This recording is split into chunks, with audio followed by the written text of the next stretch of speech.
రైతు మిత్రులందరికీ నమస్కారం. వ్యవసాయవానికి స్వాగతం. ఆరుగాలం కష్టపడి పండించిన పంట, కంటికి రెప్పలా కాపాడుకున్న తోటలు, పంట చేతికొచ్చే సమయానికి చెత్త కుప్పల పాలవుతున్నాయి. అవును, చిత్తూరు జిల్లాలోని మామిడి రైతుల పరిస్థితి చూస్తుంటే ఇలాగే ఉంది. తోతాపురి రకం మామిడి ధరలు దారుణంగా పడిపోవడంతో రైతులు కాయలు కోయకుండా ధరలు పెరుగుతాయనే ఆశతో చెట్ల మీదే ఉంచుతున్నారు. అసలు సమస్య ఏంటి? పెట్టుబడి ఎంతవుతోంది? ఆంధ్రప్రదేశ్లోనే మామిడి సాగుకు చిత్తూరు జిల్లా పెట్టింది పేరు. ముఖ్యంగా ఇక్కడ పండే తోతాపురి మామిడికి దేశవ్యాప్తంగా మంచి డిమాండ్ ఉంది. 1 ఎకరా మామిడి తోటకు రైతులకు మందులు, ఎరువులు, ట్రాక్టర్ దుక్కి, కూలీల ఖర్చు రూపంలో ఏడాదికి 40,000 నుంచి 50,000 వరకు పెట్టుబడి అవుతోంది. ఈ ఏడాది ఎండలు ఎక్కువ అవడంతో తెగళ్ళు రావటం వల్ల ఇప్పటికే 40% దిగుబడి తగ్గిపోయింది. పోనీ మిగిలిన పంటకైనా మంచి ధర వస్తుందా అంటే అదీ లేదు. ప్రస్తుతం మార్కెట్లో తోతాపురి లైన్ కాయల ధర 10 రూపాయల నుంచి 15 రూపాయల వరకు పలుకుతోంది.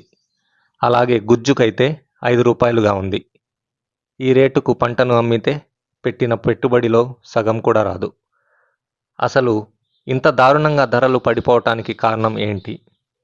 చిత్తూరు జిల్లాలో దాదాపు 30కి పైగా పల్ప్ ఫ్యాక్టరీలున్నాయి. తోతాపురి కాయలు ముఖ్యంగా కొనేది ఈ పల్ప్ ఫ్యాక్టరీనే. కొంతమంది రైతుల ఉద్దేశం ప్రకారం ఫ్యాక్టరీల యజమానులంతా ఒక సిండికేట్గా మారి కాయలని కావాలనే కొనుగోళ్లను ఆలస్యం చేస్తున్నారు. కాయలు ఎక్కువ రోజులు చెట్ల మీద ఉంటే మగ్గిపోయి కాయలు పాడవుతాయి. ఆ భయంతో రైతు ఏ ధర ఉంటే ఆ ధరకు పంట అమ్ముతారు అనేది వీళ్ళ ప్లాన్ అని రైతులు వాపోతున్నారు. దీనికి తోడు కాయలు కోయటానికి కూలీల ఖర్చు, వాటిని ఫ్యాక్టరీ దాకా తీసుకెళ్లడానికి ట్రాక్టర్ బాడుగలు చూసుకుంటే వచ్చే ఆదాయం కంటే పెట్టే ఖర్చే ఎక్కువ అవుతోంది. రైతుపై ఇటు ప్రకృతి పగబట్టింది, అటు మార్కెట్ మోసం. దీంతో మామిడి రైతు దిక్కుతోచని స్థితిలో ఉన్నాడు. తోతాపురికి కనీస మద్దతు ధర కల్పించాలి అని రైతులు ప్రభుత్వాన్ని కోరుకుంటున్నారు. రైతుకు కనీస మద్దతు ధర దక్కాలని మనమందరం కోరుకుందాం.